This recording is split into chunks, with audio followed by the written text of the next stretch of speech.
10 நாளானாலும் மாத்தாத என்னன்னா என்னதுல செய்யறதெல்லாம் சாப்பிட்டு யோசிக்க வேணாம். ஆமா, அவசரப்பட்டு நிறைய சாப்பிட்டுருவோம். அப்புறம் உடம்புக்கு எதுனா ஆயிடுச்சுன்னா ஐயோ கொஞ்சம் அதிகமா சாப்பிட்டோமேன்னு அப்புறம் யோசிப்போம். சில கடையில ஒரே எண்ணெயை வச்சு என்னெல்லாம் பண்றாங்க தெரியுமா?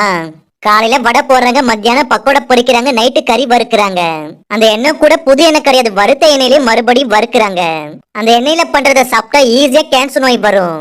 காய்கறி தவிர உடம்புக்கு என்னெல்லாம் கெடுதல் தருமோ எல்லாத்தையுமே சாப்பிடுறோம். என்னத்த சொல்றது?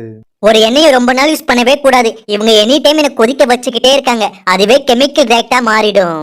கடையில தான் அப்படி பண்றாங்கன்னா சில வீட்லயும் அப்படிதான் பண்ணிட்டு இருக்காங்க. இதுக்கப்புறம் பண்ணாதீங்க. அதே மீறி சாப்பிட்டா ஹார்ட் அட்டாக் வரும். உடம்புல கெட்ட கொழுப்பு அதிகமாகும். முக்கியமா ஸ்கின்னுக்கு நல்லதே கிடையாது. அதுக்குன்னு புதிய எண்ணெய் வாங்கி நிறைய செஞ்சு சாப்பிடணும்னு நினைக்காதீங்க. எந்த எண்ணெயா இருந்தாலும் அளவா தான் சாப்பிடணும். சில பேருக்கு கெடுதலும் தெரிஞ்சு என்ன பொருளை மட்டும் நல்லா விரும்பி சாப்பிடுறீங்க. உங்களெல்லாம் என்ன சொல்றதுன்னே தெரியல. எது சாப்பிடற மாதிரி இருந்தாலும் வீட்டுல பண்ணி சாப்பிடுங்க. நல்லா இருக்கிற உடம்பு கெடுத்துக்காதீங்க.